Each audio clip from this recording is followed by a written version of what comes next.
Right.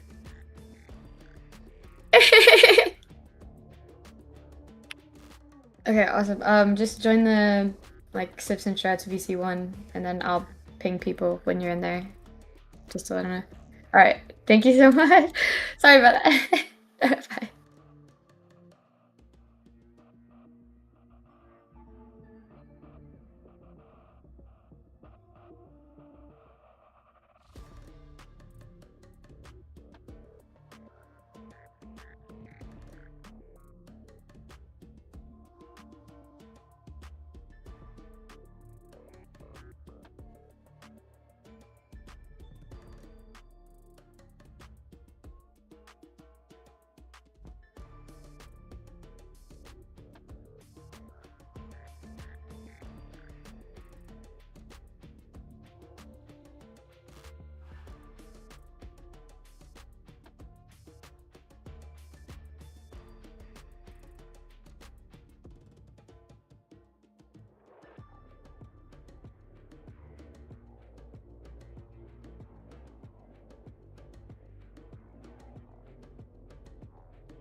You guys, hello. It's just not streaming unless there's technical errors, right? Like that's just what we do. I am so sorry about that. But you guys, I'm so excited to be here and welcome in. There is just one more thing that we are getting set up and ready with the Discord voice chats. But you guys, I'm so stoked to be here. Maxis, welcome in. Oh my goodness, what a night. It's 22 minutes. You guys, I'm just so sorry. I'm so sorry. There's no other words to explain. But for those of you who don't know me, my name is Brittany, aka Pink Brit, and I am an avid first-person shooter lover. So Valorant, all things Marvel Rivals, and Halo, pretty much any first-person shooter out there or shooter game I have played. So tonight we are just gonna go right into it, talking about Valorant. It's tonight's. We've got so many lessons to try to pack in such a short amount of time, but we're going to try to really focus on those beginning fundamentals. Even if you are an experienced player, hopefully there's something that you can still pick up out of this, and hopefully you guys will walk away with just a little bit more knowledge to make you that much better of a player and to get ready for the gamehers 1v1 meet tournaments that they are doing. So you're gonna go 1 versus 1. We're gonna see who is truly just the best. So I know we have some people in the Discord. I'm gonna invite them in off mic if they want. Hey guys. If you want.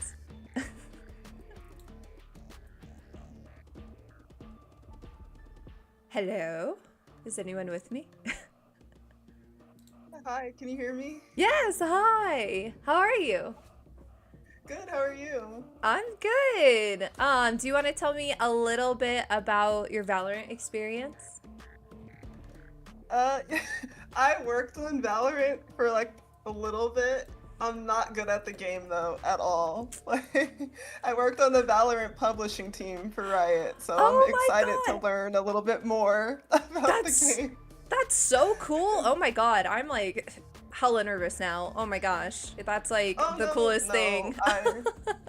no. While I was at Riot, like there was a lot of people on the team, like on the team that are like actually intimidated by playing Valorant because it's so competitive and there's a lot going on. So like while I was there, I would actually set up little like learning classes where like people who actually like, you know what I mean, plays the game and knows what they're Yes. doing, like they would teach. Oh my So like I'm gosh. always looking to learn more because I am terrible at Valorant. Oh So my gosh, that is so cool. Well, welcome in.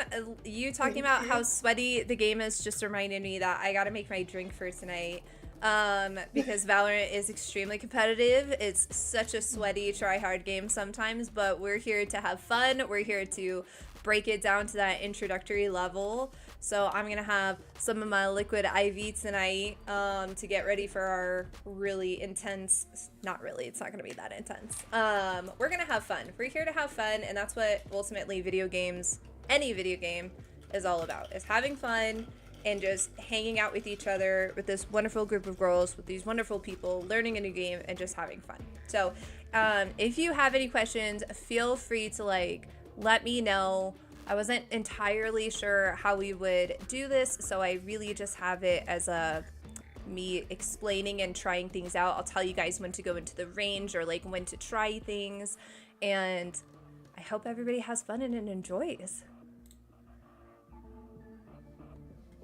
Awesome. Excited. I'm looking forward to this. Yay! Well, then let's just kind of get right into it. We've talked about a little bit about some experience. Chat, I want to know the chat's experience. La Muerte, thank you so much for joining. Chat, what is your experience with Valorant? What are you guys kind of looking forward to and hoping to get out of this as I kind of work into...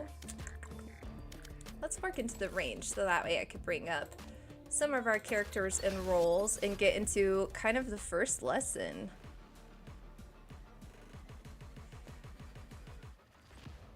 One of the things I love about Valorant is that it is such a female-dominated game. Like over 50% of the player base is female, and that has a lot to do with the wonderful people at Riot who put so much emphasis and effort into making it such a femme-friendly game. So I really love that. I just want to learn more about the game because I'm currently hard stuck with no end in sight. Naxis, we will do our best to get you there. We're going to do my best. I'm going to put my fan on because it just got really warm in my office with my gaming computer. And I thought I had my fan on. So for those of you who don't know, we're going to start just literally bare bones basics. What is Valorant? What is it at its core? Valorant is a 5 versus 5 tactical first-person shooter that involves incredibly precise gameplay and communication and teamwork in order to win the objective. You could be a great shooter, but if the team doesn't work together, you're basically going to lose the game no matter what. There is a hard emphasis on that teamwork and communication. And even if you don't like using a mic, Valorant's made a lot of great ways to be able to communicate with your team and to make sure that there is always a way to communicate the objective and what you guys want to do together. And then, of course, there's always the chat. So, with me so far, pretty simple, right? The objective, engaging between two teams and earning 13 total round wins. It's not too bad, right? We can all get to 13. So how do you win the round? It's going to involve either planting the spike or defusing the spike. And so that's really your main focus of the game. The spike is what the game completely consists around of. One team's going to attempt to plant it while the other defuses, and that is going to prevent the opposing team from planting at all. The team who is attempting to plant the spike, those are going to be your attackers. Attackers are going to win the round by either eliminating the entire team or successfully planting the spike and guarding it for 45 seconds. So the team who is preventing the spike from being planted are called the defenders. The defenders are going to win their round by eliminating the entire enemy team or removing the spike after it's been planted. That's super important. Even if you've eliminated the enemy team, you've got to defuse the spike as a defender in order to win that round. Are you guys with me so far? I hope so. It's kind of like capture the flag, but you know, instead it's a spike and a bomb. It's very similar. We've got some key similarities. So now that we kind of know that basic objective, we're planting the spike. How are we going to do that? We're defusing the spike. What's the best way to do that? Choosing really the right character or agent, as what it's called in Valorant, is really going to be the determining factor of that success. Your team is going to want to create a very cohesive and balanced set of abilities between the 5 of you to create that optimal chance of winning each round. But more intense with lots of colors, right? Way more intense than capture the flag, because there's so much more going on. So as you can see on my screen, these are kind of all of our agents. These are everything that you can pick from. We're going to call them agents because that is what they call them in Valorant. So we're going to stick with that for the rest of the stream. So there's 4 groups that your agents are divided into. And kind of each role brings its own natural ability and personality to the team. We're not going to go over every agent necessarily, but we're going to go over some good beginner agents, and we're going to break them down into the 4 main roles that each agent is categorized into. Like I said, picking that essential role is really important, because that's going to be how you build the best team with the best set of abilities to complete that objective. So after this, I'm going to be very curious to hear what you guys think is your main role. What do you think you see yourself as? Because each role really does have a personality type. So we're going to go into that and break it down right now. Let's pick a duelist. Phoenix. Phoenix is a great duelist. You could kind of see when you pick a character, and if you're on a keyboard, of course, I'm going to kind of imply that everything is on a keyboard just because that's what I'm playing with. Your buttons, small asterisks, your buttons and some movements and maneuvers and aim might be a little bit different if you're playing on a controller on, say, an Xbox. So small caveats to that. But otherwise, things are going to be still the same. Aim, consistencies, and things like that are still going to be the same. So if you press that F1 key, you can find all of the abilities. I lost one of my screens. Sorry, with all my notes on it. So, your duelists. These guys are your entry fraggers. They create openings, they take the fights head on. Their primary objective is to be the first in taking on attacks. They're going to create space for those early secured kills at the beginning of the game and the beginning of the round. And they're going to create room for your teammates to follow in. So as you can see with Blaze, he's got his ability kit that is very aggressive, that allows him to be able to enter in and really take on those fights. Phoenix is a great entry duelist. He's one of the characters that you get for free right in the beginning, making him a really great duelist. A great personality type. If you're really confident and you're really bold in how you play, and with your aiming and shooting, you're probably going to be great for being a duelist. If you like to take charge and you just like run in on instinct, you're probably going to be a duelist. If you don't mind being one of the first to die, because you are there to make space and you are there to help gather information and be the first line of defense, you might die first, and that's okay, because that's going to help your team. And if you're okay with that, then you might be a duelist. And if you're comfortable being vocal, duelists are really the ones who help say, we're going to go push A, we need to stay back and defend on site B, and things of that nature. So other beginner-friendly duelists are going to be, of course, Phoenix, like I said. Reyna is really great because she's a very independent agent Her kit is really involved on how well she performs by herself. And Jet is also really great, but has a little bit higher of a learning curve. She's got some additional movement that can be a little bit harder to tackle, but still really good for beginners to try to learn. You guys with me so far? Do you think you're a duelist based off of your personality type? My first duelist was Neon because I just wanted to run away. Honestly, mine was too, I think. I love Neon. One thing I love about Neon is she's got, I'm going to try to switch to Neon. She has this way. These walls that go up that just make it so great to run into sight and to block where you're going and block the vision. So I love that. She can also be a great spike planter, I think, because of that. She can like make a direct path to the site and be able to plant the spike, which is a little different for a duelist. I feel like not a lot of duelists are the the spike planters. So it's a little unique. All right. So those are kind of our duelists. The next group is our initiators. You guys are going to see my daughter. Welcome to my streaming. Welcome to streaming with Brittany. I love you. She's always got to make an appearance every single time. Thank you for the hydrate. Hi, friend. Thank you for the hydrate. It's a lot of talking. It was a lot more talking than I anticipated, so I'm gonna need lots of extra hydrates.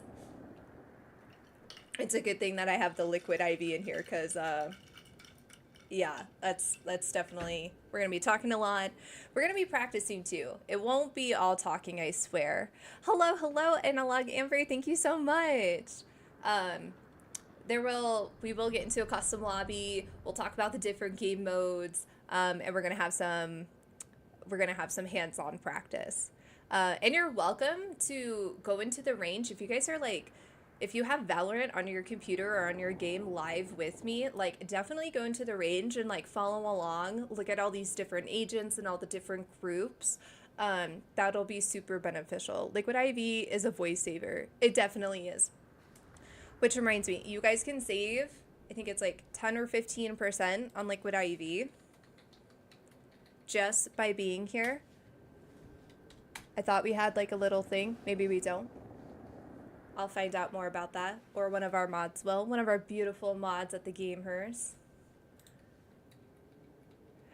So the next one is initiators. Initiators are really the playmakers. Let's get a good... Sova is a good kind of introductory... A good introductory initiator. So initiators are the ones who really gather intel. They also help clear space and find out information. And they kind of set the team up for fights based on the intel that they gather. They're going to challenge angles by setting their team up to either contest the round or to help push defenders away. So, for example, Sova has this owl drone. So without sacrificing himself, he can send his drone out to see if he can identify anybody out on site before the team maybe pushes in. Their job is really to kind of flash or recon enemies and help reveal those positions. They're going to help the team enter safely onto the sites and coordinate attacks. And they're going to push the information to the rest of the team. That's the really crucial part. They're not holding on to this information. They're sharing that with the team so that way we can make the best group decision to effectively get onto site. A typical personality fit: you're very communicative, you're very supportive, and you're very curious. You want to know everything that's going on. You don't just like go in guns a-blazing. You really want to see all the information as much as possible so that you can make the best decision. And you're very team-oriented, and you think tactically, right? I do love all of those things, Analog, right? So, like I said, your personality everybody kind of leans towards the duelist because they have the kind of the most aggressive kit, but your personality and how you naturally are is going to make you a better player if you lean into that and you kind of accept your personality type and the role that it is. Mine is a sentinel, which we'll get there. But I have actually been leaning into an initiator a little bit with Teho. So Teho also has a little ground drone who crawls on the ground and allows you to see things. Actually, let me switch to him because that'll be a really good example. My ultimate is ready. So, for example, he's got...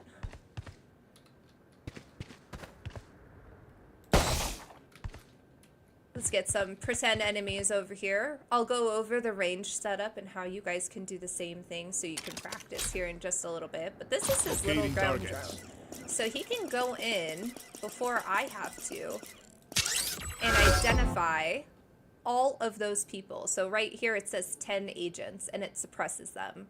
So an initiator uses all of that information, and when it says suppress, it's going to let my team know as well automatically. It's going to give them all of that information. So that's the beauty of initiators. Everything that they find out gets pushed to the team so you guys can make an informed decision together. Plus he has cool shades. He really does. He looks pretty legit. I love Teho. He also has a great kind of bombing ability where you can, what I like to do personally, this is maybe getting a little bit further into ability knowledge and like intermediate levels, but I like to use his E ability to like bring people in more and kind of trap them forward so the bomb pushes them in while we're like pushing at pressure through the front, and it kind of like traps them in an area and controls them a little bit. All missiles away. So they're afraid of getting hit by those, and it pushes them forward towards us. That's kind of how I like to. But that's a little bit more intermediate gameplay. So other beginner-friendly ones other than Sova and Teho are going to be Sky. She's got some easy healing and flash assists that can help the team. And Fade is also intel-based. She rewards good timing and teamwork. So those are going to be really, really good beginner ones. Alrighty. So I know Analog thinks that she might be an initiator. Does anybody else think that they might be an initiator? And then we're going to go on to my favorite, which is Sentinels. So Sentinels, me, Maxis, yeah. I thought you were a duelist. I thought you were a duelist, mate. I mean, you do like Fade. But I like to be everybody. And that's kind of the beauty. Even if you lean towards one person and one type, learning at least one agent of each role is really going to benefit your team because you can help fill in. That's definitely a more intermediate advanced strategy. I definitely recommend playing who you're comfortable with and who your personality leans to, and kind of learning that agent first before trying to learn others to help role fill. That's playing who you're best at is going to help the team more than trying to force yourself into something that you don't know. So, choose a controller / duelist. With a clove main, yeah, very true. So Sentinels, this is my favorite. Let's go ahead and pick everybody's favorite Sentinel, Sage. Sage is a classic easy Sentinel. She provides so much help, which is why even I think in the pro leagues she's so valid and is still really chosen frequently. Her resurrection ability can just make or break a game, as well as her additional healing. So she's so powerful for being a Sentinel. Sentinels are protectors. It's definitely my main personality type. They defend the sites. They lock down Sage. They lock down the areas and they watch the team's back. They're very much hang back. I've got your back. They're gonna hold flanks, secure positions, heal and protect their teammates, and defend the site when the team decides to rotate away. So that's really important. Even though Sentinels hang back, we are watching everybody's back when we go to rotate. So a very typical personality type is your patient, observant. You can ask Maxise. She's one of my go-to players. I always am I shouldn't say always. I'm definitely one of the last people alive because I hang back a little bit too much sometimes. And then it's like a 1v5. But they're natural defenders who like stability and who like control. They thrive under that structure. They're not really great in the chaotic situations of a 1v5, for example. And they're really great for those who like to be the team's safety net and who want to be there to support their team. So Sage is a really great beginner agent, as well as Killjoy and Cypher. So this is Cypher and this is Killjoy. You're a smart player. I am a Rambo, she says. I'm smart until I die. So if you're very responsible and you like to keep everyone alive, you're a Sentinel. So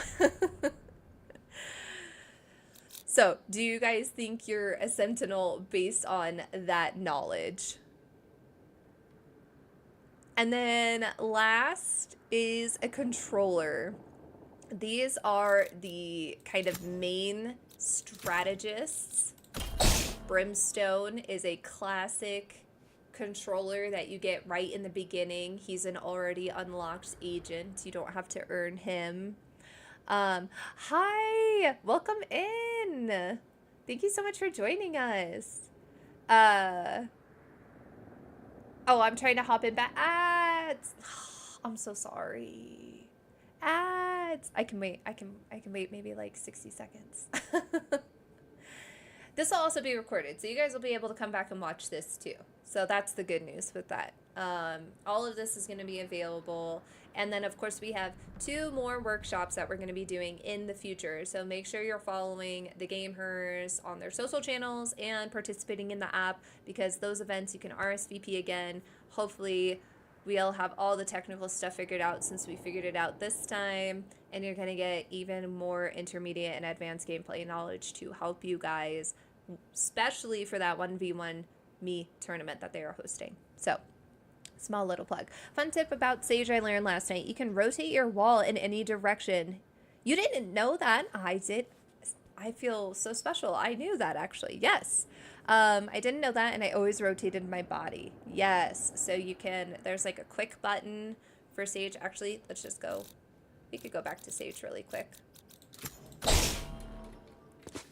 So, her wall, which is wonderful, you can hit your right click and you can either turn it in any direction, or you can use C to just rotate it 90, which is pretty quick. If you're like, I know I need a vertical line, but if you really want to be strategic, you can like right click and do like a little angle, and her wall will just raise people up if you put it underneath. It's great at blocking and protecting the spike. I just love Sage. She's so versatile. But anywho, we're talking about controllers right now. And what's great about controllers... Stim beacon down. That's not the button that I meant. You can tell I never play Brimstone. Smoke's down. Are the smokes. This is a key component of controllers. I don't think every single controller, but a good majority of them. Controllers, exactly as it sounds, they shape the battlefield by blocking vision and controlling zones and sights. So they block the views, they trap people in. Yeah, I only use C and then jiggled my body.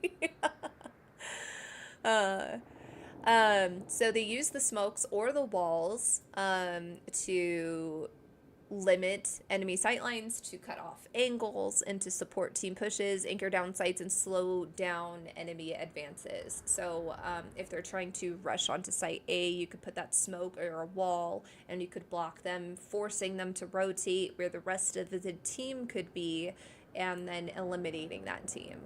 So A typical personality fit, they are thinkers, they're planners, they're multitaskers. They like to set up the team for success. They are supportive in a way, but they're very calm under pressure, and they're very strategic. So they don't just put up the smokes randomly. They know exactly where to put them and when, so that it helps their team the best. And they enjoy that structure and strategic control. Brimstone is a great controller. He is unlocked in the beginning, but probably one of the most popular you're gonna see is Omen. He is a great controller because not only does he have those smoke abilities, but he has a teleporting ability. So you could teleport, you know, behind people and surprise them. Or you can kind of escape. So he's extremely popular as a controller. I see a hand in the Discord. Yes. Wait, is it a hand raise or is it a hello? I might have misread that. I don't think I fully understand Discord sometimes.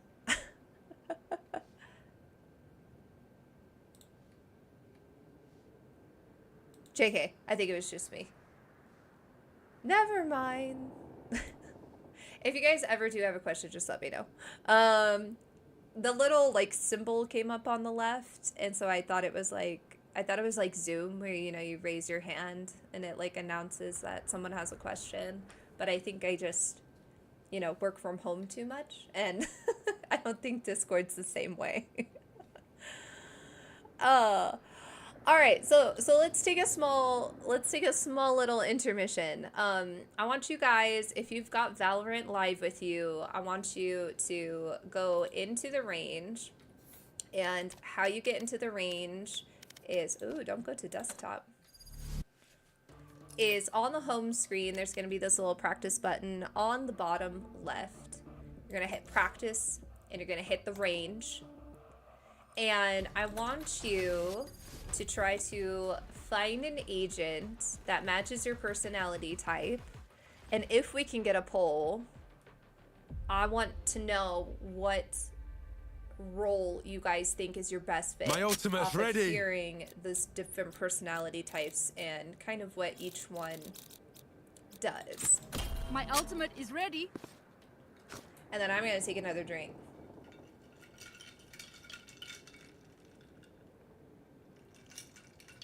Oh my gosh, I love watermelon. This flavor, what is this flavor? This one's strawberry watermelon, and it's sugar-free. I'm trying so hard to be sugar-free right now, so I really love that Liquid IV came out with a sugar-free option. I have the Teams notification phantom play in my brain sometimes. Yes.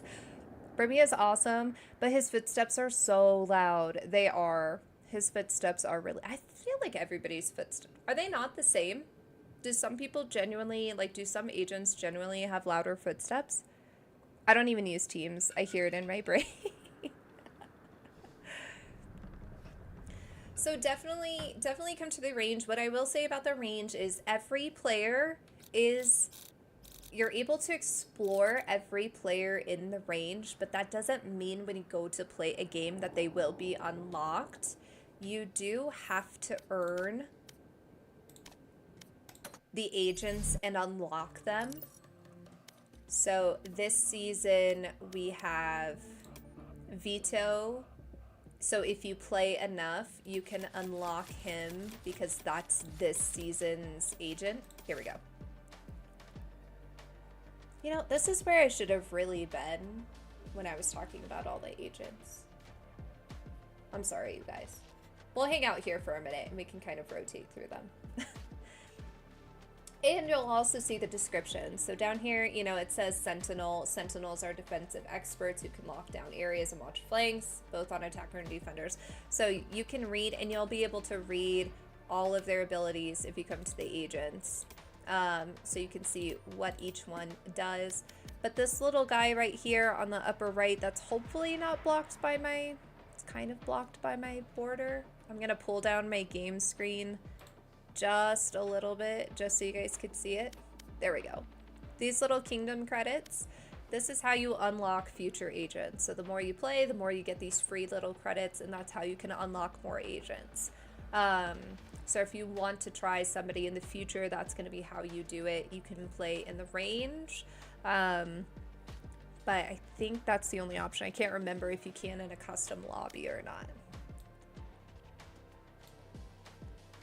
I don't think the footsteps are, I think it's a brain trick. Yeah, because they're buff, because they're big dudes, so he just has to have heavier footsteps, right? I don't know if that's true, but we'll go with it.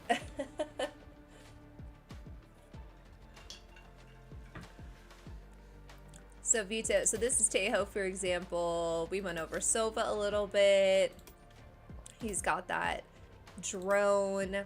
He can shock people with one of his arrows. He's like, oh, what's his name? Legolas from Lord of the Rings. That's who he reminds me of. He's like a techie Legolas. Reyna, this is Reyna, who we talked about. Very popular, because her kit is really designed for her. You can be a little bit more selfish when you play with her. But despite being selfish, you still are trying to help the team with getting those eliminations. So it's selfish, but in a team way, you know. We talked about Neon a little bit. ISO is a really great duelist. He's also a little bit selfish. He has a shield that he could put over himself. So if you need like a fraction of a second, you can get that by having that shield. And every time you get an elimination, there's something that pops up. It's like a soul orb that pops up, and if you click on that and shoot that, your shield will last longer. He's also got an energy field that blocks bullets as it goes out. So I really encourage you guys to go through all of these characters and kind of see which one fits your personality type. I was gonna put in a poll. I don't know if I could do that quickly.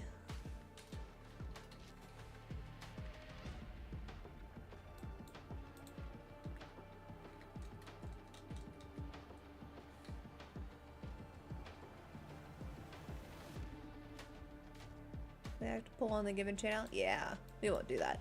I'll just skip that. But if you guys type in the chat, that would be super great. I want to hear your guys' responses. I'm very, very curious because most people, I think their first inclination is to just go to duelist. But I think there's a lot more variety than people realize in the roles that they're picking. All right. Movement. We're going to go back to the range. Because next to picking your agent, this is the next, probably most important, honestly, probably even more important than picking your agent, is going to be mastering movement and aim. And the best way to practice that is in the range. So Valorant has a very, very heavy movement tax. And what I mean by that is the more you move, the more your bullets spray all over the place.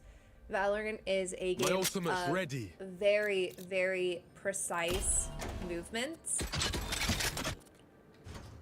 And so learning how to not move while you're shooting is probably the hardest skill of the game. And that's why it's so competitive, and that's why it gets incredibly difficult for beginners.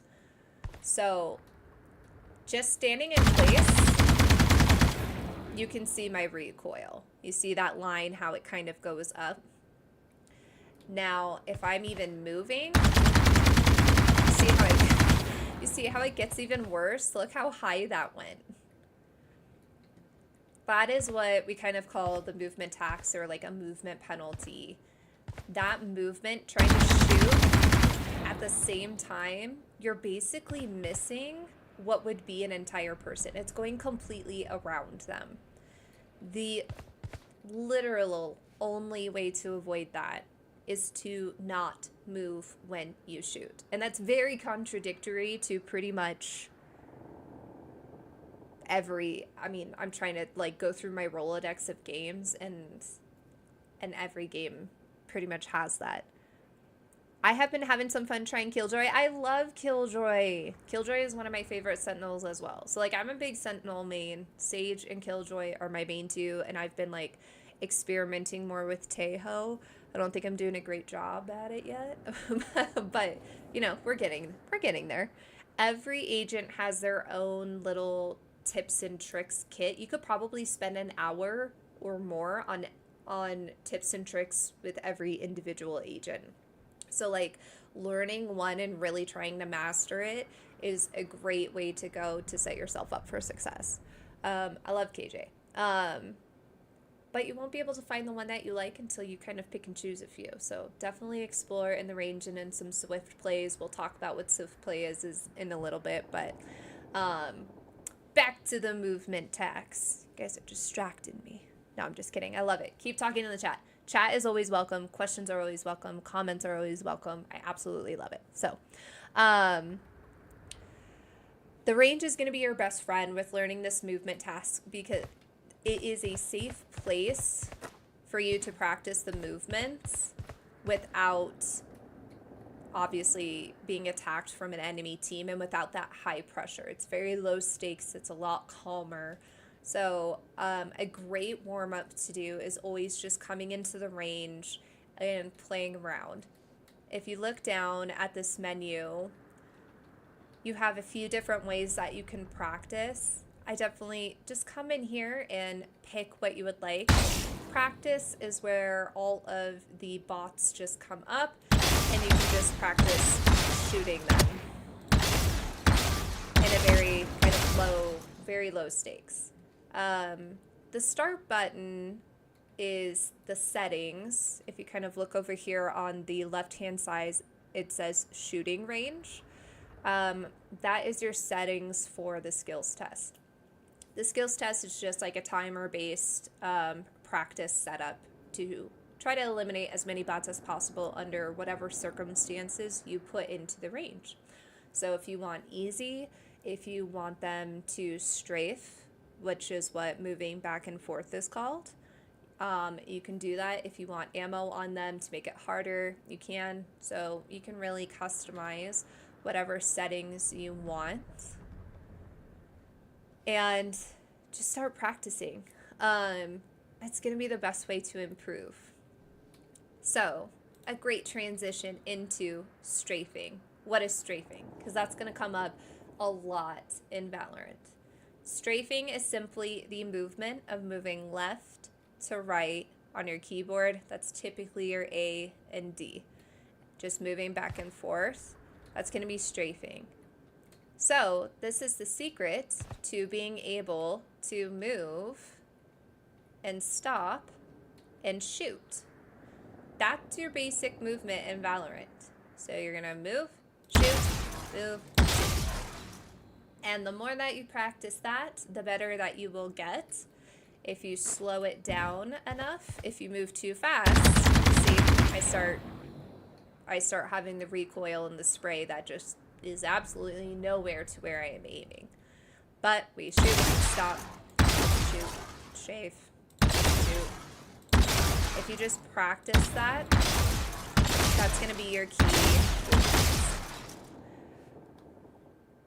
Ah, thank you so much. Thank you for the hype. You're so sweet, Maxies. With the movement and the aim, I mean, you could always use something like aim labs, but that's for like really super sweaty tryhards. So unless you're like hoping to jump right in and be a sweaty super pro Valorant player, you can get away with warming up in the range. It's going to be perfectly fine. Generally, having a lower DPI, which if you don't know what DPI is, that's the sensitivity on your mouse, is going to be better. I'm not going to talk about a lot about it today because I think that's more of an intermediate skill set, but we're going to talk about that in the next workshop, and you can use those settings to optimize your movement and your aiming as well. The last little bit for movement and aiming that we're going to talk about is obviously the aim. So we know, actually pop quiz, like what does anybody know how you instantly eliminate another player. Maxis, you can't answer. I want to hear from someone else. Unless no one else answers, and then Maxis, you can answer. How do you eliminate another player instantly? A headshot. There you go. Perfect. So this is a game of headshots. So when we're talking headshots, where do you want to keep your crosshair and your aim?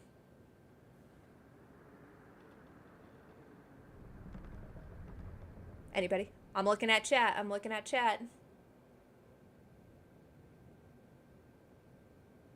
The head. There you go. See? You guys are so smart.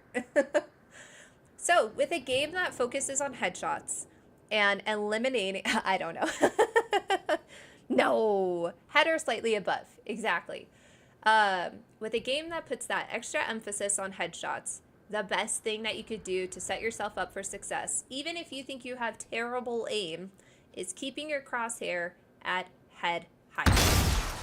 I could have my hand not on the mouse, and if my mouse is on head height, then no matter where I move, generally, we're going to be at head height. Even if I'm moving left and right, even if I'm moving forwards or backwards, we're generally going to be at head height. Now, obviously, that changes a little bit as we go uphill and downhill, but for the predominant part of moving, if you are head height and your crosshair is head level, then you're going to be able to clip those headshots a lot easier because you're going to be at head height.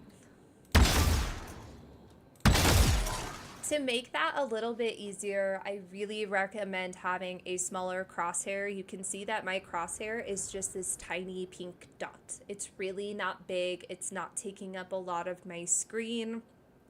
That's kind of another thing I'm not going to delve too much into because there's so many different crosshair styles. I've seen really cute ones like little flowers that are small, all the way to just very basic white crosshairs.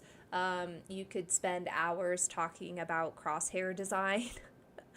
For beginners, I really recommend just something small. You're going to come into your settings and we have an actual crosshair setting.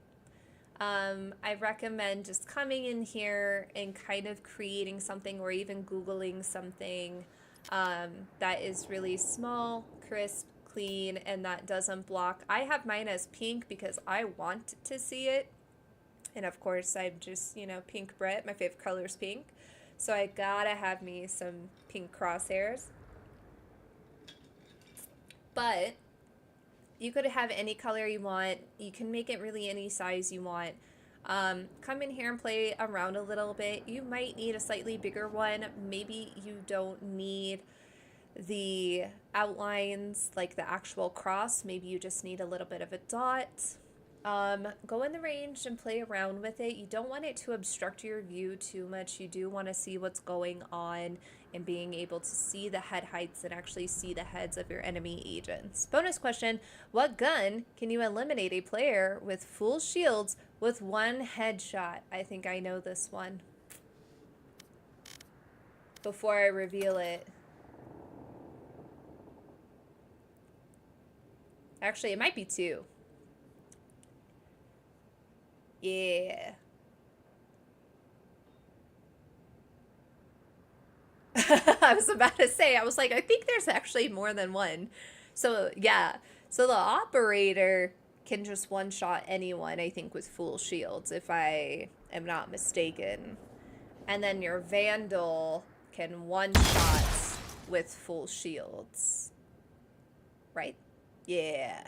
Dubious Winter. See, now we got some discussion. Maxis, you're going to have to reveal the answer.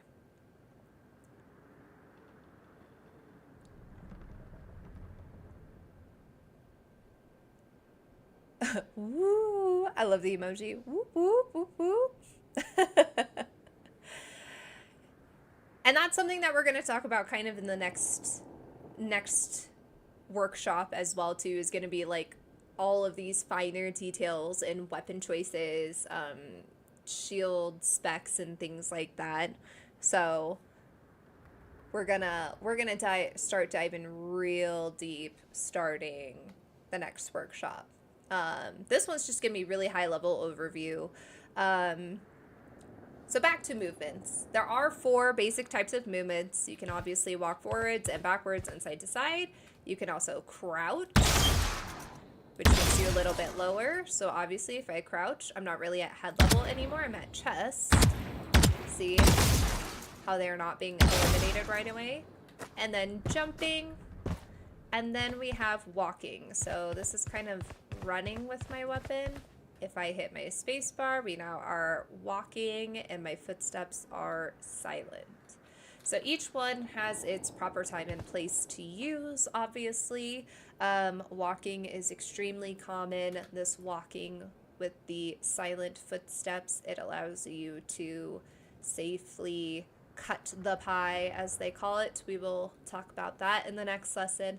But it's going to let you see things at a slower pace, be a little bit more sneaky. Your footsteps aren't heard, so the enemy team is not going to know where you are. See, I was walking. That's something I really struggle with. Shooting and walking. See how that was nowhere on my crosshair? You need to stop fully and then shoot. I have to like take my hand off the keyboard sometimes to remind myself of that. Everyone's a winner. Oh, and Guardian. The answer is Vandal. All snipers and the Sheriff in close range. I don't know if the Marshal does. Not with full shields. The Marshal, I think, is still a 2-tap, I think. I'm trying to... I know with light shields it is, but not. Fortnite, it is not. Dubious, you are so right. It is not Fortnite. No, it is a very slow, methodical game. For being a first-person shooter, it is not as like fast-paced and intense as you would think it would be. A lot of the game is very slow, walking and being as precise as possible with your aim, which is why it's so competitive. So the more that you can practice your movement and your aim, the better you are going to be at VALORANT. So, oh, and then the knife. I completely forgot about the knife. Your knife, you can eliminate people with. Does take a little bit, but this is your fastest running speed. So if you hold your knife, you will run faster. Your gun is your secondary speed, and then your walking is your slowest movement speed. Almost forgot. Knife, everyone. I love my little singularity knife. It's like the only bundle I have is the singularity. You can, yep, go up and if they have full shields, it takes a while though. Like it takes 3 shots versus boom, 1 with a Vandal. So ideally, you're gonna want that. Crouching is not used. I should probably phrase that differently. Some people use crouching. It can be a bad habit if you do not use it correctly. Typically, it is used to hide behind, you know, if you're trying to hide behind this, for example. Oh, that was my jump. You want to crouch behind and hide so you can, like, pop out and shoot someone. You know, that's really more when it's used, as well as the Odin, you know, any assault rifles to get a little bit more, there we go, stable. As you see my poor shooting skills. So ultimately, you're going to be standing still or you're going to be strafing. Like, when you're shooting, you're either going to be coming back and forth like this, going left, shoot, shoot, shoot. And that's something I actually love to do. I like to come to one of these poles, and that is one way that I practice strafing and shooting. It's just coming and trying to shoot the same point and lifting on my A and D key. There is something called counter strafing that is a much more advanced technique. When you get 2 bullets like this is called bursting. You do up to 3. There we go. See, it's not as easy. You really have to practice your, oh, thank you so much. You really have to practice your mouse pressing and how long you're pressing on it to get your single, double, or triple burst. It really does take a lot of time and emphasis. So come in here, play around with your movements, play around and find things. See, if I was moving, like, it's just nowhere even the same. Like, it's not even where I'm aiming. So I cannot emphasize enough, don't walk and shoot at the same time. That is like the main thing that I can teach you. Don't walk and shoot at the same time. All right. Does anyone have anything on movement before we go into economy basics?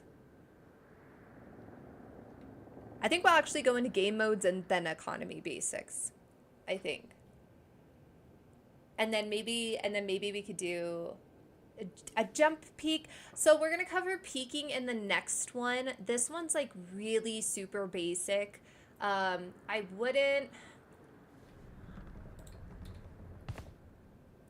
mean, a brand new person might peek accidentally without really understanding what a peek is. I'm trying to find a good place where I can like peek. So peeking is exactly what it sounds like. It's just like you're using an angle or something to peek and gather information to see where the enemy team is. You might do that probably unknowingly in a game as a beginner without even knowing what it's called. But with all the different styles, we're going to go over that in the next workshop. We're definitely going to talk about the jump peek, the jiggle peek, and all of those things. That's a little bit more intermediate to advanced, so we're going to save that for the second one.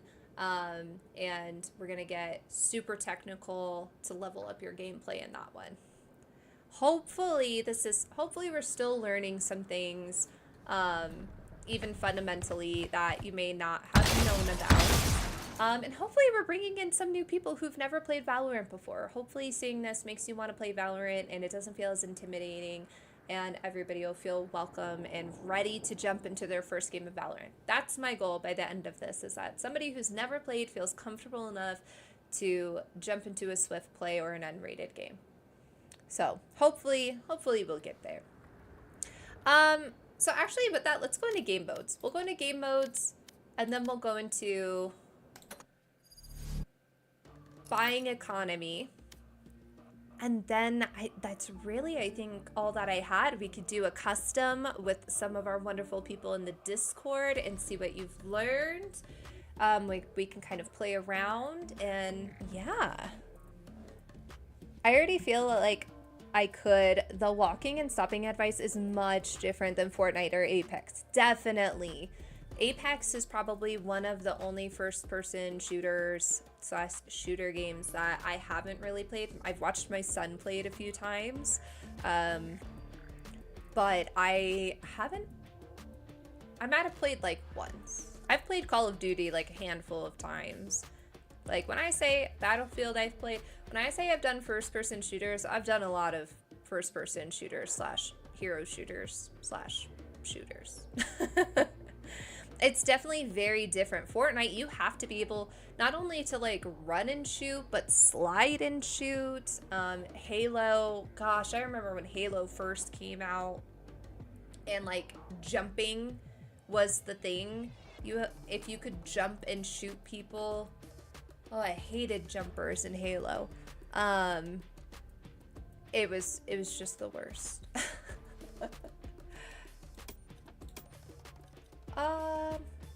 Oh, here we go. So at the bottom, it's kind of hard to see. Right above your start button, these words, this is going to kind of explain all of the different game types. I thought I had this in windowed.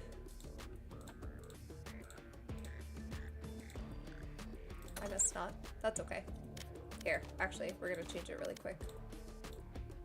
apply, confirm, window, apply, confirm. Error rate. Nope, that still didn't really do it. That's okay. So down here with these words, this is going to describe the game mode in case you ever forget. So don't feel like you have to memorize this today.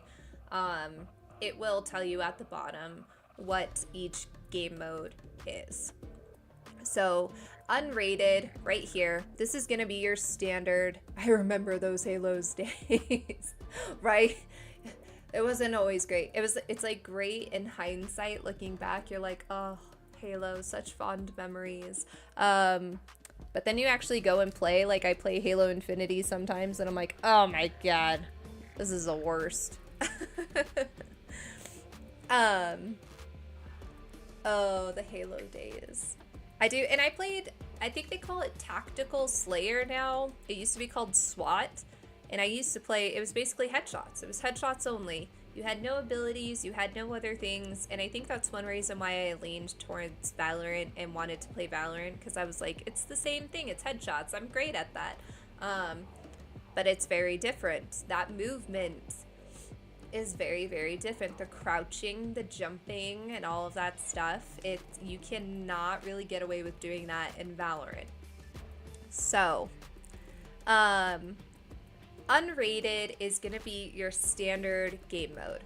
This is the non-ranked 5 versus 5 where you plant and defuse the spike. You get the 13 rounds, you get the whole total buying economy that we're going to go over, and it's the best place to practice full round strategy without the rank pressure. You're going to learn the team coordination, you're going to be able to practice the agent abilities, all of the different angles or things like that. It completely mirrors ranked without the pressure of losing your rank.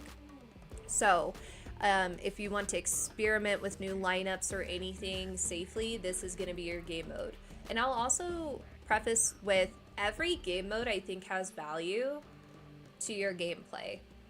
Some are way more fun than others, some are way more serious than others. But every game mode, if your goal is to play competitively and play in comp and rank up, I think every game mode has something to offer. So Escalation, for example, is really silly, really fun, but I love it. Escalation is really fast-paced. You're on a team with 5 other people, and your weapons change after every elimination. So you are forced to learn weapons and to learn how they operate. I love Escalation for the snow gun. That's probably the only one that you will not use in any other game mode. But it forces you to get comfortable with all of the weapons. You're going to use shotguns, you're going to use rifles, you're going to use pistols, you're going to use assault rifles, you're going to use everything. And so you have to, in order to get to the next round in the escalation, as you go up, every round your weapon changes, you have to land your shot, otherwise you're not going to go up to the next tier weapon. And it's completely random. You might start with a Vandal, and then, 4 rounds later, you're going to go down to a pistol. So it's not always like the worse off weapons or like the lower tier weapons to hire. It's just totally random. And like Maxie said, you're going to have some fun ones. There's a snowball gun. You're going to use Raze's like little robot grenade. So there's a few different things that you have to learn, and it'll help you with your aim and help you with your angles and peeking. It's on all of the same maps, so you still learn the map gameplay and things like that. Oh, I forgot to switch. Sorry. So this is Escalation, so you can read the bottom. Eliminate enemies to advance your team's arsenal. Cycle through a series of 12 randomized weapons, and the first to complete the series wins. The last one I think is usually a knife fight, so that's pretty fun. It's either a knife fight or a pistol, so that's pretty fun. Deathmatch. Deathmatch is the bane of my existence. But it is such a good warm-up. It's just so hard. If you talk to any pro Valorant player, they're going to tell you that deathmatch is probably one of the best warm-ups you can do, and it's the best place to practice keeping your aim at head height and to practice your crosshair placement. There's no abilities, there's no objectives. It's strictly aiming. It's also a great place to practice your flick accuracy. When I first started playing, I only did DMs because I was afraid to have teammates. That's super brave, honestly, because I'm afraid to play deathmatch because, like, Valorant to me is like a jump scare game. Like, I just die around every corner and I like jump and like get scared. I hate deathmatch, but like, it truly does make you a better player. Like, it really is one of the best ways to practice. You'll learn map angles, peak spots, and definitely like great places to watch for the headshots. The face of screaming for all of the jump scares is key. Yes. If you do not scream and jump when you first play Valorant, I don't think you're playing right.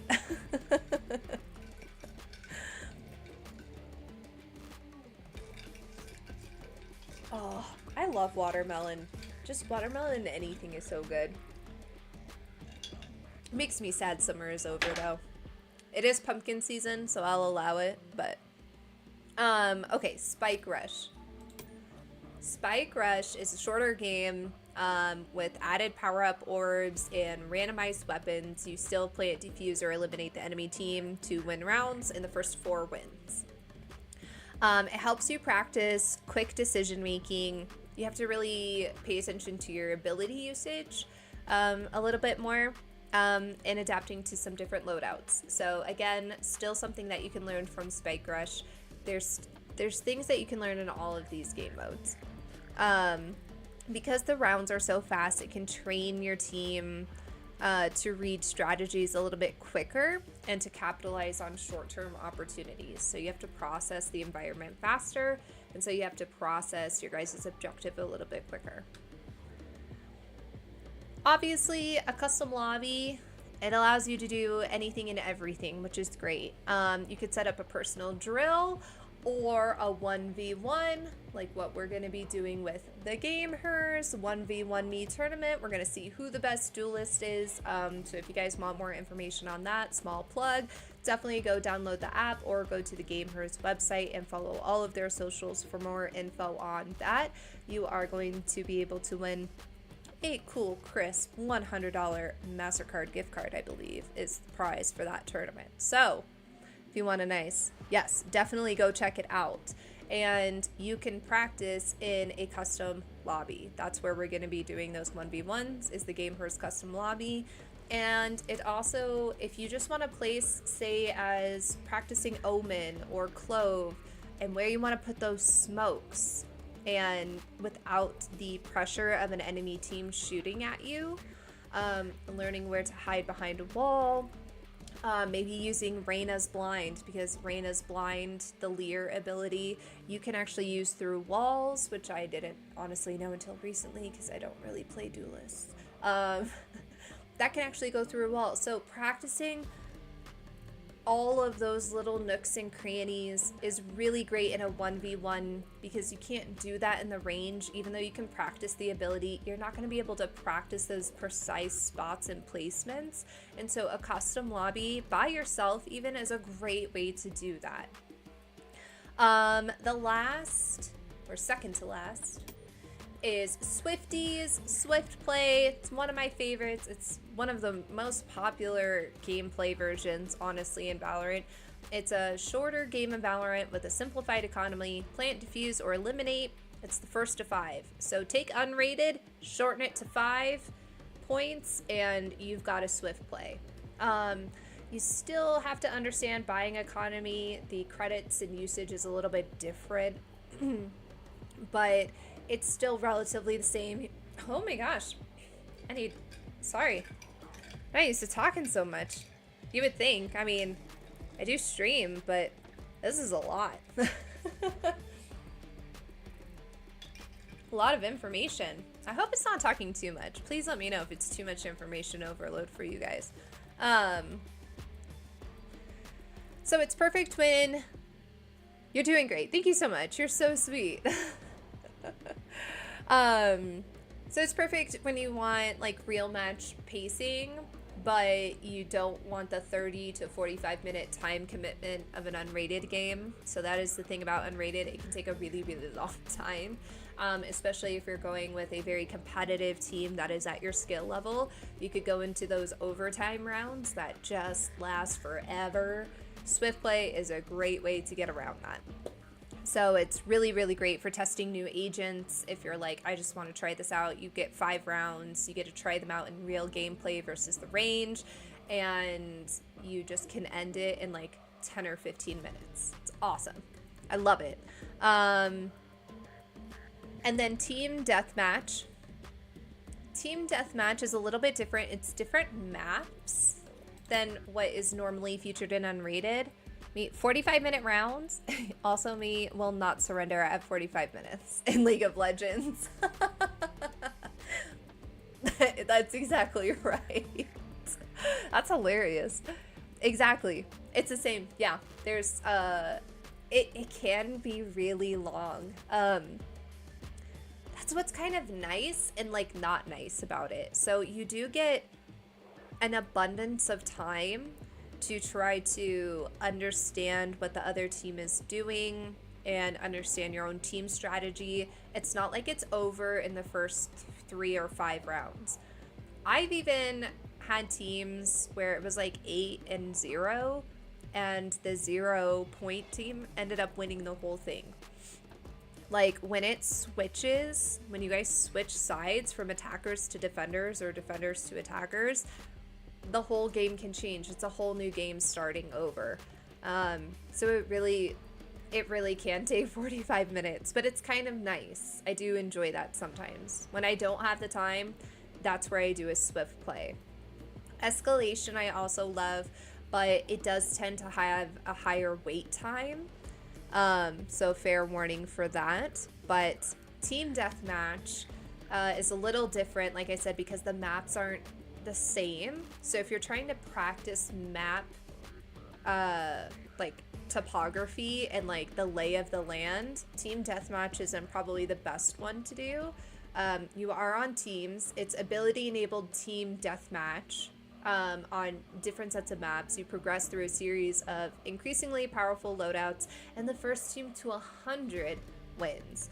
So a little bit different, but you can still learn things. It kind of bridges the gap between standard deathmatch and full games by keeping abilities active. So your practice gunfights and your utility usage are learned together.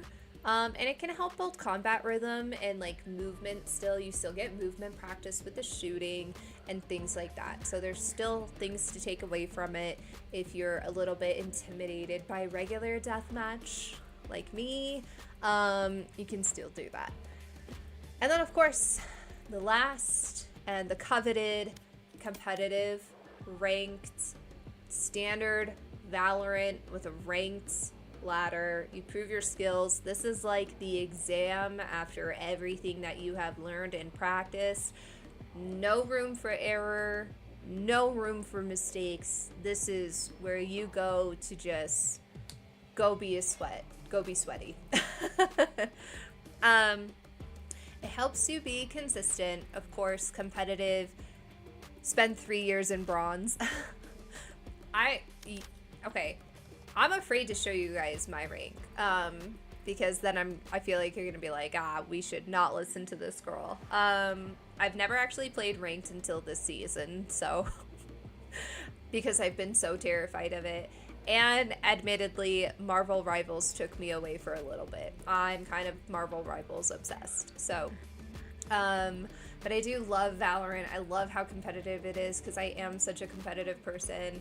And for those of you who don't know, I am a mom. So you saw my little one in here, but I also have a 12-year-old. We could do as you say, not as what you do, right? I was telling my friend Maxis, who's here, what is the phrase about teachers? Those who can do and those who can't teach. That's me. And game sense is game sense. But my son, he's 12, he actually plays on a Valorant team and a Marvel Rivals competitive team, so that's where I have a lot of my experience. I meant to say this in the beginning, but with our technical errors, I just jumped right in. So I used to work for a children's esports league, the same one that my son competes at. I was an operations manager, and of course I'm just a lifelong gamer. I love first-person shooters. There's just something so fun about the competitiveness about it. And so I love Valorant, I love Marvel, Halo, and Fortnite, and just all different kinds of shooters. So yeah, so that's really it. I mean, competitive is where you're going to go to test everything. It's going to make you consistent. It's going to be where you prove yourself if you really want to. Refine your communication. In all of the other game modes, maybe even unrated, you don't have to talk as much. But you're going to have to talk or provide some kind of communication in competitive play. So I'm gonna go ahead and get into a custom lobby with just myself for a second so I can show those communications. And then that's really gonna be it. Alright, you guys get to pick the agent. What agent do you want me to use? It's just me, myself, and I, but if you're really curious about one of the agents, this is all I have unlocked, unfortunately. So we've got Yoru, or ISO. Oh my god, can't believe I just said that. ISO, Omen, Neon, Sova, Vice, Teho, Vito, Blaze.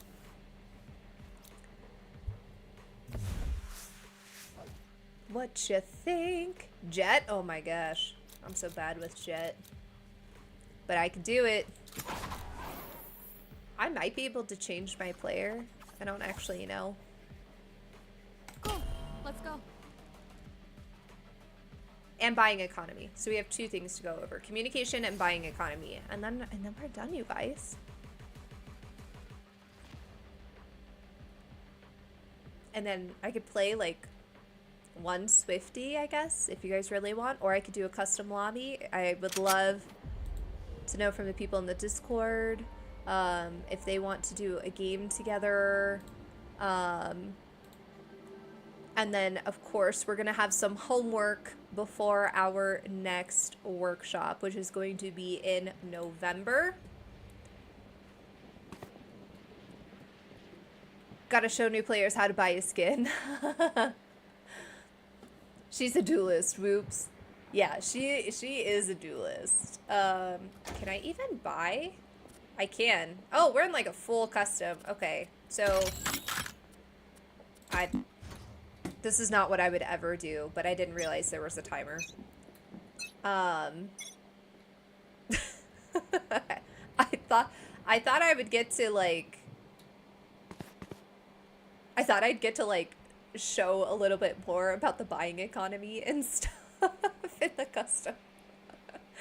Well, so it's just me, myself, and I. So I mean, this is a good example though of showing like the practice of a custom. There's no pressure, so you can kind of practice where you would normally peek or where you would like set things up. You can kind of, if you just want to explore the map, you could go around quickly. If you're like, oh, I always have trouble, you know, getting over this wall, you could just come over here and keep practicing and being like, oh man, why can't I ever get up there? Like, you could just come in here and practice. I'm not really trying to do that, by the way. I was trying to just fail on that one. But see, can't go up with her. So if you really want to practice, like, customs really are a good way to do that. It wasn't a great example for the 30 buying seconds economy, left. but and I don't have the spike. I think it's kind of weird that it gives you the time frame and everything still when you're in like a custom lobby by yourself. It's kind of odd. Do it though. It's a trap, guys. Don't look at the shop. Oh, it's such a trap. 10 seconds left. It's such a trap. Don't ever go to the shop. Okay, so I'm gonna go to the range to show the buying economy. So that way I can actually pause and be on the screen to show you guys that stuff.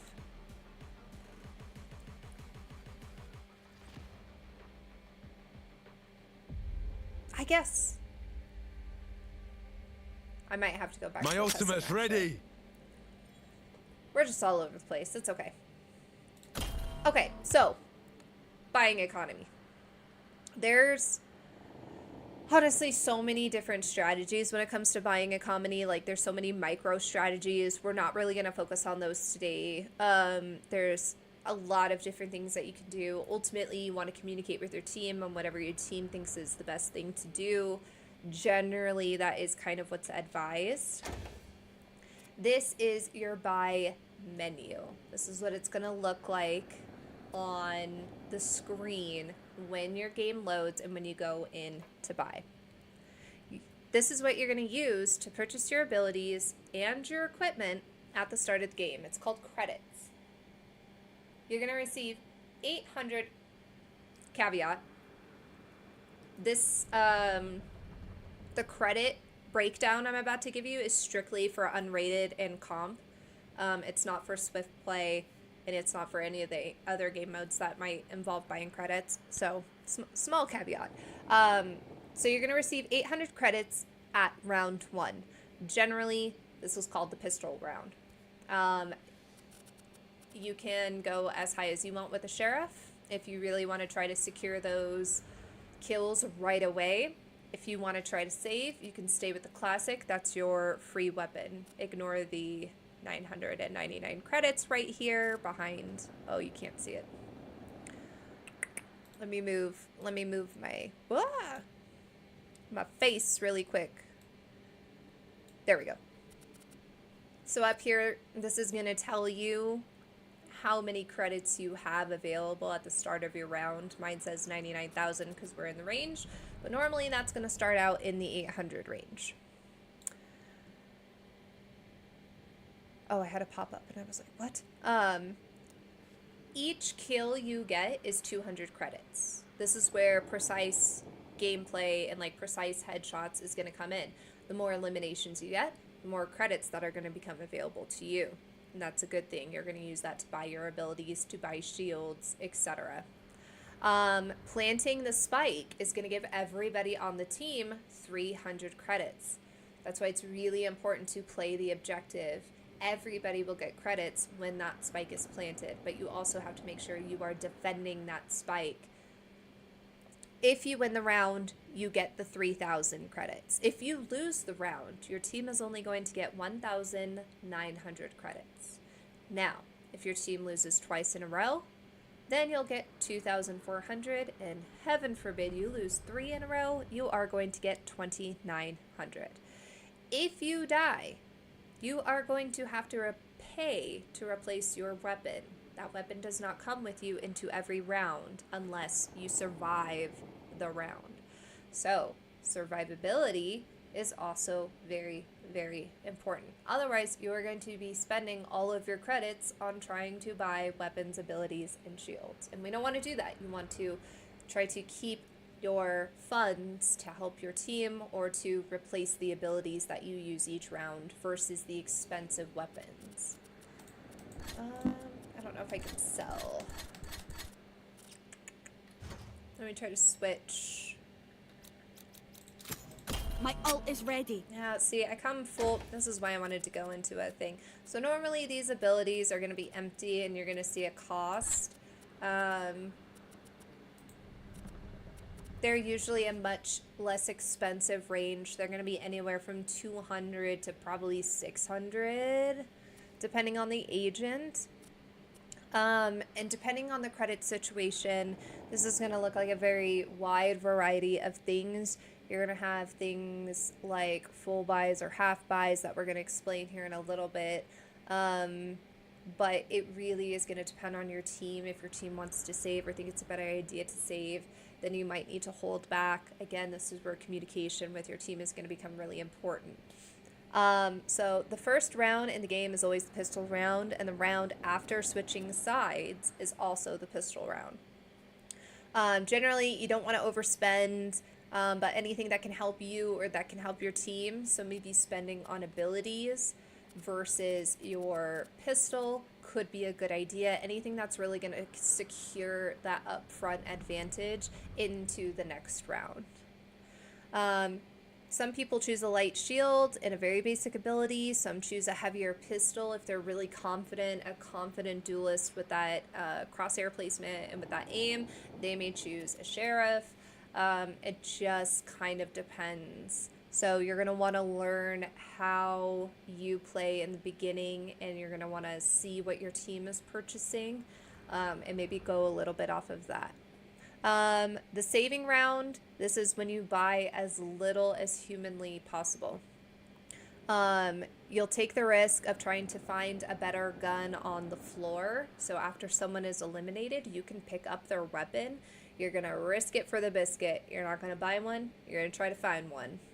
And you're going to take the hit for a round loss just so that you can save for a full economy buy in the next round. That could be the gun, the shield, and the abilities. Of course, a full buy, like I just said, that's full rifle or machine guns or an operator, you know, depending. But basically a top tier weapon, a full 1,000 cost, heavy armor shield, and all of your abilities. Every single one, that's going to be a full buy.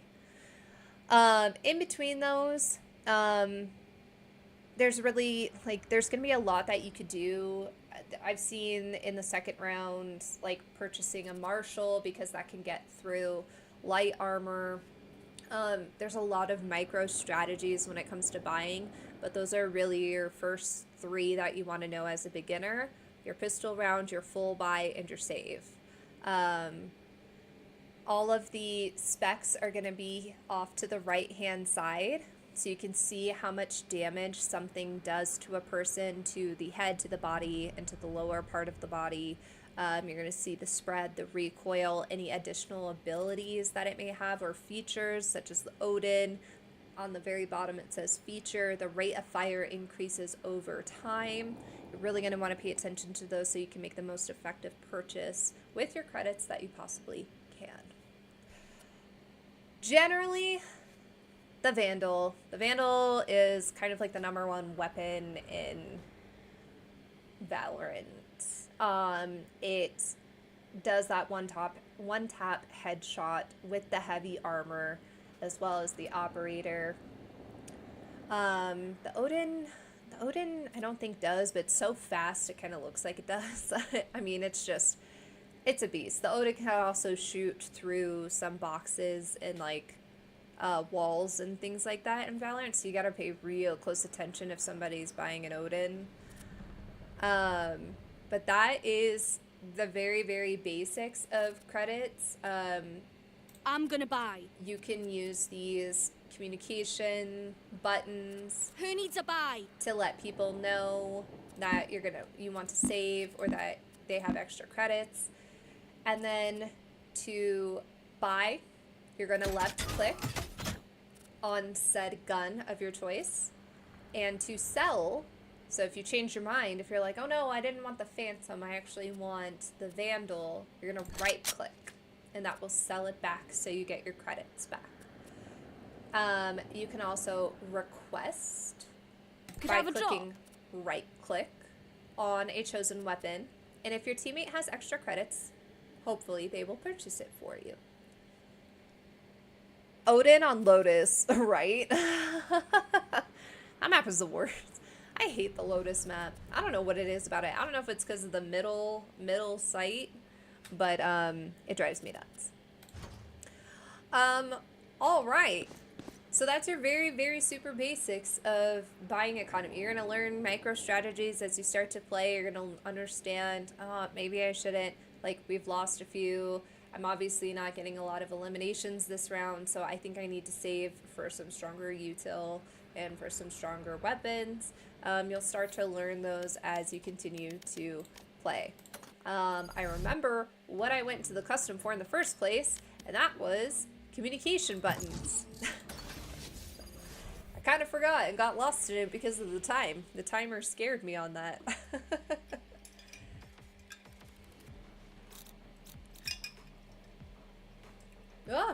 just missed? Okay. I don't. Does it? We'll just pick Reyna. It doesn't super matter.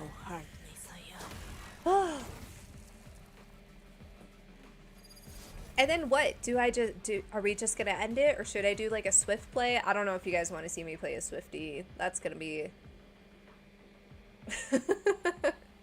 That might not be fun. I'd love to do a custom, or to like bring a couple people in, and do a Swiftie or something like that. A custom would be better because then I could control the audio and stuff of everybody. I could mute everybody on like a Swift play or something, but so this is normally what your buy screen is going to look like, just so you know. You don't have enough credits, so stuff's going to be grayed out. It's going to show you everything that you do have available, and you're going to see it's going to tell you a minimum that you might need the next round and what you have available.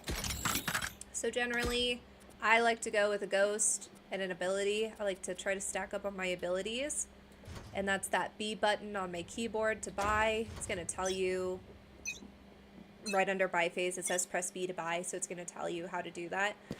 And then your communications, you can always type in the chat, so you'll see it pop up on that bottom left. You're going to hit enter and you can chat. You can be like, let's go A. You can hit the caps lock. Small caveat, of course, an asterisk. This is my keybinds. Most of them are the same keybinds. But if you change them, or if they have changed, you just might want to look at your keybind buttons. So if you hit caps lock, that's going to show a bigger version of your map. Oh, Whisper, hi. maybe Maxis and I can 1v1. If you left click anywhere, that is going to ping a location. You could also press and hold that left, so you can do a specific ping instead of just putting a little dot. You could say, like, I need help over here, and it's going to come up on that little left map for your 30 team. seconds left. It's going to say, oh, they need support over there. Or danger. So that little red one, you see how it pops up. That's going to tell your team that there's people over there. I don't know if I have enough time before the round ends, but on my map, you'll see this little 10 seconds cone left. shape, this like off-white looking color. It's very Odinable. That is going to be your line of sight, and anything that takes place in that line of sight is going to be revealed on the map. So you can see how that off-white switches. Remember, we're looking at like this off-white here when it pops up in my upper left corner. That is going to be your line of sight, and anything that happens, any enemies that pop up, or maybe a turret from KJ that's seen, that is going to display to the rest of your teammates. So looking at your map, just looking at that and looking around is a very good way to communicate to your teammates.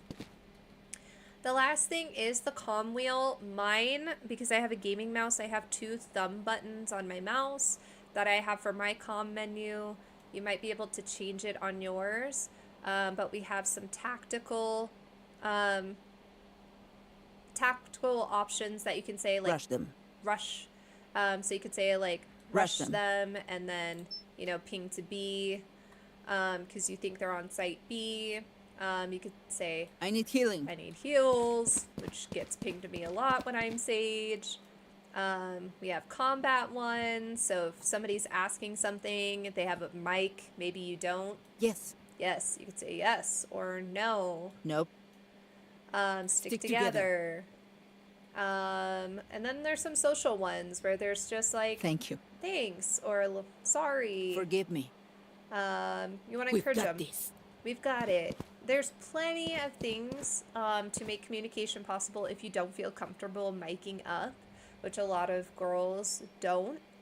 So 30 seconds hopefully left. you guys feel the confidence to mic up, but if you don't, there are plenty of options so that you can still communicate effectively with your team. All right.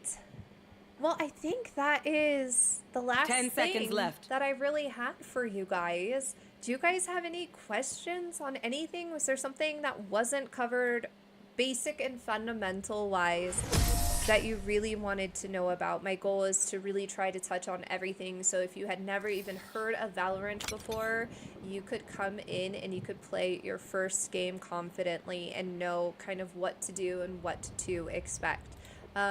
Anybody in the Discord?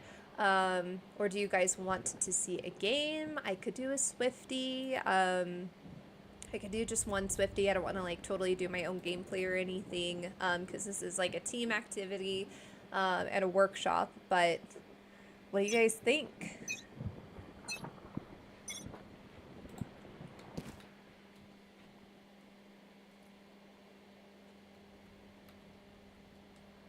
Come on, chat.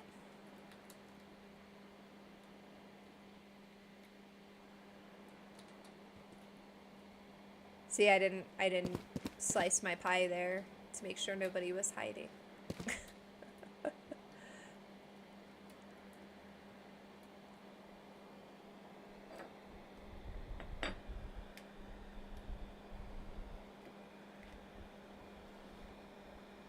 Anything that your heart desires is funsies.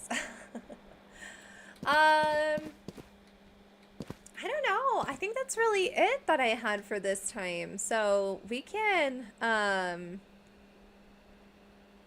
go ahead and disperse if you guys want. Thank you so much for everybody. Seriously. So sorry about all of the technical things that came up. You're just not a streamer unless there's some technical issues. 30 seconds left.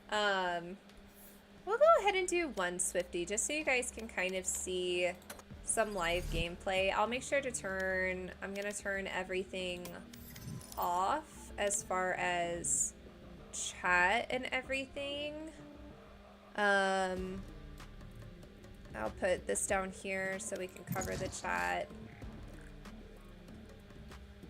And I'm gonna make, I normally wouldn't do this because I do want to communicate with my teammates, but the beauty of Swift play is it's low stakes and no one generally cares. So I'm gonna turn off the chat and I'm gonna turn off the audio so that nobody comes in, just because it's not my stream, it's not my normal thing. So if you guys do ever want to see that, you could go to, there are plenty of Valorant streamers, but we're gonna turn it off just for today. Match found. And maybe I'm gonna let you guys pick who I play. Maybe.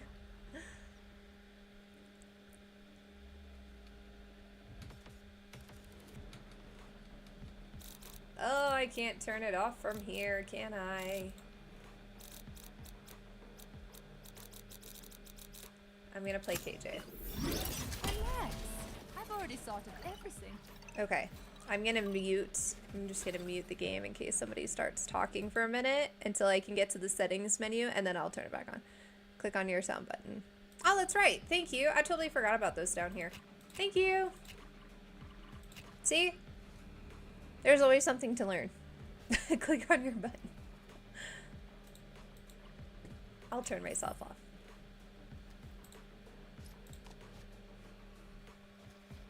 So, in case you are ever doubting when you come into a game, on the right-hand side, it does give the description. You can look at everybody's abilities really quick if you forget, and then it'll also tell you what role they are, the duelist, the sentinel, etc. So you never have to come in feeling like you have to memorize everything about every agent. You can come in, wow, we have 2 sentinels, awesome. So see, we're going to talk about more balanced team composition in the next workshop, you know, having an appropriate balance of like what smokes and the support and the healing and things like that, and what a balanced team composition looks like. I really just want to get people comfortable today with being able to choose someone and to start practicing. And we'll see how it goes. Maybe because there's people watching, I'll actually be better than I normally am. I did not warm up. Really? So we will see. So we are defending. So I'm gonna go with a ghost and an alarm bot. because this means that we do not have the spike. And we want to make sure that they don't plant the spike. I'm going to follow some of my teammates so they are not alone. This site, or this map, has 2 sites that they could go to, A or B. There is a middle courtyard, but there's not a site there. You can only plant the spike on a site. Although I should have put my turret up.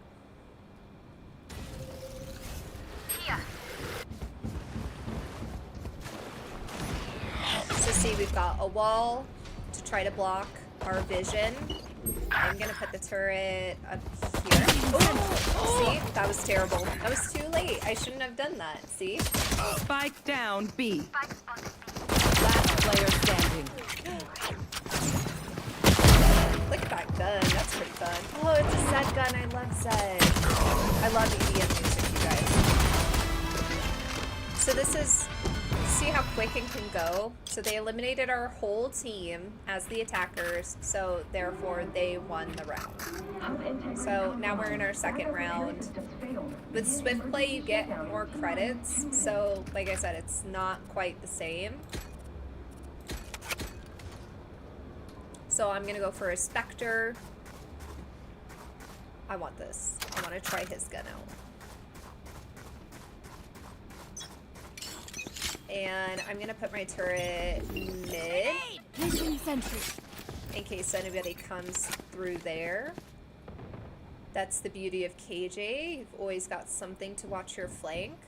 But if you look at my map, I only have that white circle. If I leave that white circle, then my turret won't work. Oh, so my turret's now red, which means it found somebody, and we saw somebody get eliminated.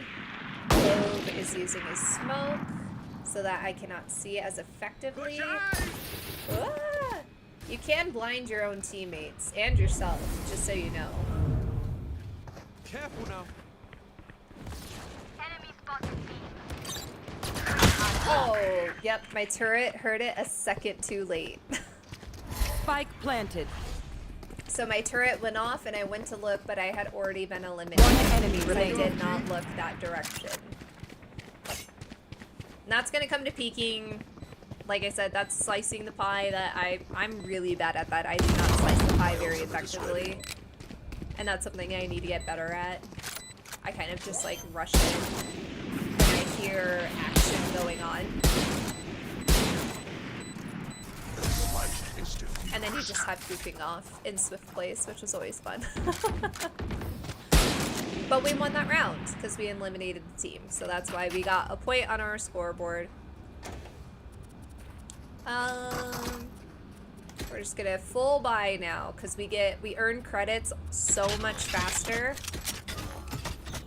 in Swift Play than you do in a normal round. I did get rid of my Spectre.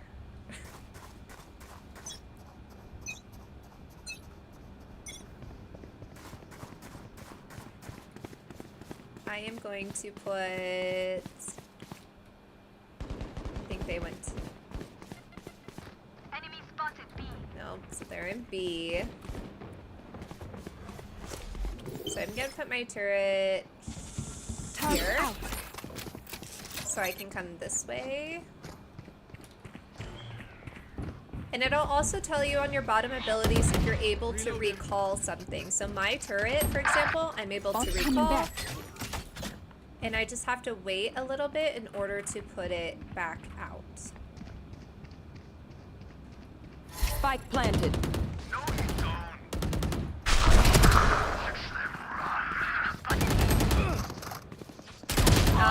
I literally saw that Last too. player standing. So this is where I would normally mic up and tell my team 109 clove and like say how much damage I did to them so that my team knows that she's a target that they can hit because she took some damage.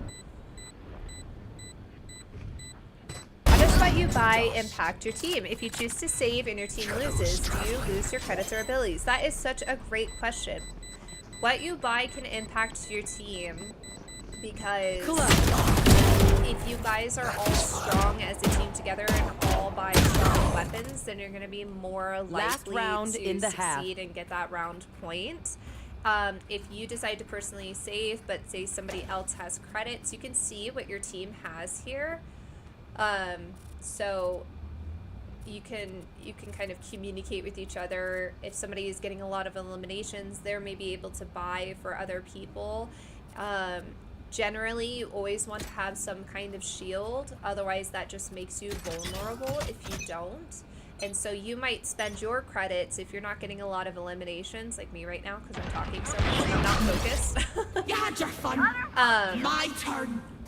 I might be spending all of my credits on shields, and so I need somebody else to purchase a weapon for me. So that's one way it can impact. If you choose to save, Spike it's down not B. necessarily a bad thing. It's just talking with your team so you guys can make the right decisions, because if you spend trying to replace your weapon every round in a normal game, One enemy remaining. swift play. Yes, there we go. I did it. What did they expect? So Switching when you, sides. if you decide to save, that's not necessarily hurting your team, but maybe like over purchasing can hurt your team because you're constantly trying to replace a gun that you can't afford, or because you're spending too much money on low credit weapons that aren't as powerful. Like a ghost or a stinger is really never going to combat a vandal. It's just not. And so depending on how you purchase, it can affect the overall gameplay. It's going to affect you personally more than the rest of your team, but there is an impact. You don't lose your credits. You only lose what you purchased. So, oh, I was too late. So if I bought a vandal, for example, and I died, I had to keep replacing the vandal because I kept dying. I put my alarm bot out.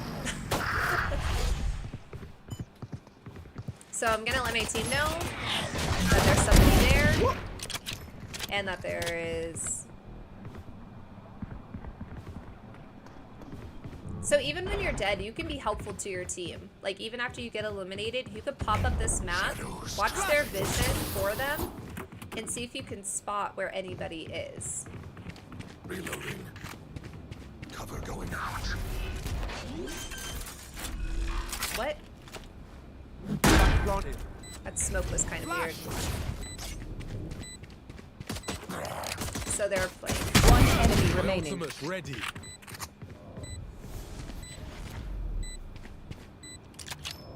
So I hope that answered your question. Please let me know if that didn't make any sense.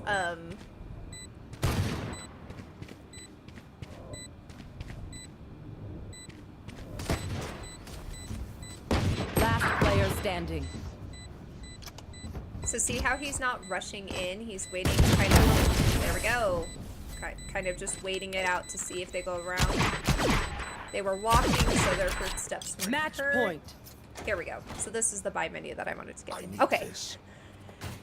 So if I die, I lose my gun, but I don't lose my credits. And so I might be spending a lot of money on trying to get back the high gun, even though I might be able to find one on the floor to pick up and save my credits, because I want those abilities. I don't necessarily... It's just, it's so hard to explain.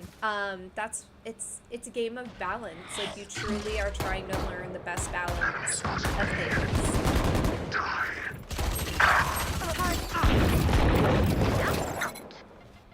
I'm scared. Oh god. Watch your eyes. Last player standing. Oh god. Spike down B. Ah, dang it. See? Last man standing. But it's okay. So this is what's great about Swift Plays, is like, you can go in and you can just do whatever and kind of experiment and be like, you know what? I'm gonna go full Odin. Can I do it? Can I go in Odin? I don't know. But I'm gonna be a little bit more strategic with my turret this time, and I'm gonna put my turret here, so that way anybody that's coming here.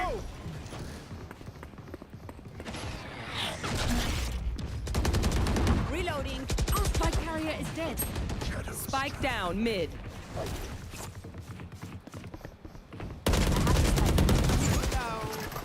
Healing you. Who has the spike? Sage has it. Come on, Sage.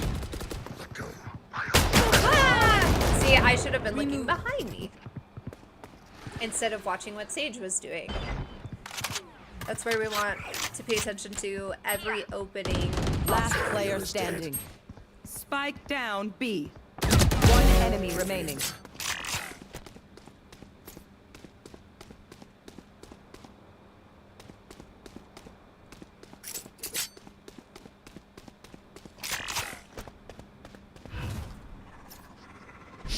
I told you, Omen was a really popular controller. You're gonna find an Omen, I would say, in almost every single game. My son is an Omen main.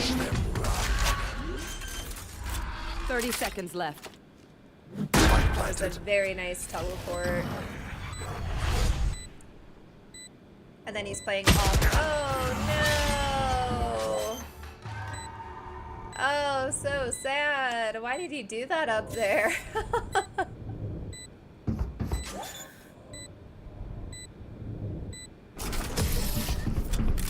So see, that's where, like, making your ability usage choices can completely impact the game.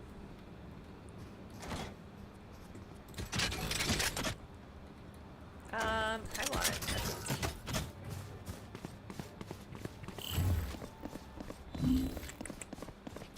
So, there's not always a ton of communication in Swift play, which is kind of nice. If you want a low stakes, just low key gameplay where you can try things out, I really, really recommend Swift play. Notice how the game is already almost over. It's been maybe 5 to 10 minutes. Our spike is down. Well, that was fast. Spike down mid. So see, my turret is gonna have...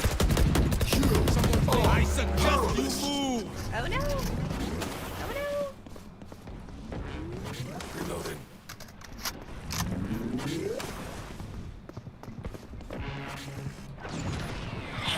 Why am I suppressed again? We're just like using full ults. Okay, so my turret is back up. So my turret has our back at least this way. Turret Oh, God. destroyed. Last player standing. The aim. That's the part I have the hardest time with, is the aim. The aim is going to be the thing that frustrates you in this game. You can have incredible game sense and terrible aim.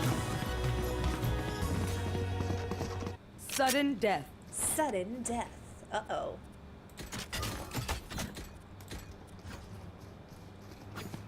NT, thank you. Thanks, Maxis. Where's our open? At the core, the game is very simple. You're planting to the site, you're picking a site, A, B, or C. Some games there's a C. And you are... We like to switch guns. Oh my gosh, I love it! I love Set. I love EDM music, you guys. We'll show you how to inspect in the next lesson. Multiple enemies mid. Shadows traveling. Okay, I'm just gonna put this Alarm here out. in case somebody comes. Precision kill. And then I am going to Multiple put satchel out.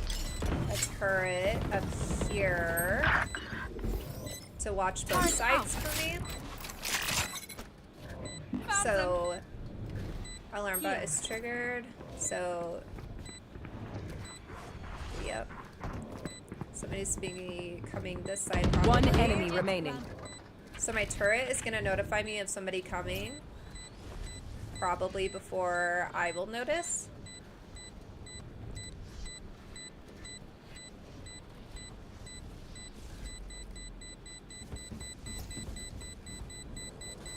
And if I stay in that zone, then I am going to die.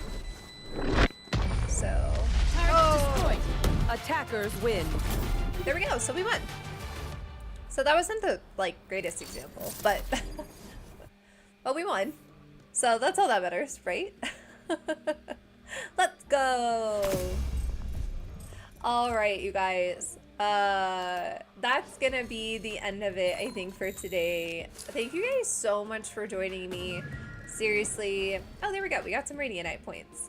It really means so much. We're gonna be doing another sip and strat where we're gonna get some more intermediate to advanced gameplay tips. You're going to be learning, you know, what we talked about earlier with some peeking or some advanced movement strategies with counter strafing, advanced spying strategies, and things of that nature. So definitely make sure if you want those next level tips to level it up, to turn into that, make sure you are following the gamehers on all of their social channels. And of course, download the app so that you can RSVP on the event website or on their events tab. Of course, I'd love to hear your questions. You guys, I check the comments of those events, so if there's anything you want to know in particular, put some comments in and say, you know, I'm hoping to learn about this. The more active you are, the more we can teach you about what you want to know. So definitely comment on the videos or whatever you see or on the events tabs. Let us know what you want to learn about, and we'll make sure to try and include it in the best sequential order. We're going to have 2 more sip-in strats. We're going to be drinking liquid IV at both of those, or whatever your drink of choice is. But we are also preparing for the 1v1 me tournament that they are hosting in February. So if you want to learn more about that, again, just check out the gamehers app or their website. And I will see you guys next time in November, in about a month, for the next sip and strat. You guys, thank you so much for being so wonderful. Seriously, it was so much fun, and I'm so sorry for the technical errors, but we did get our 2 hours in, so we ran a little bit over. This was awesome. Thank you so much for doing this. Thank you so much, Maxie. So you guys are wonderful. The chat was active. You guys were amazing. So thank you so much, and I look forward to seeing you guys in the next one. Alrighty, have a good night.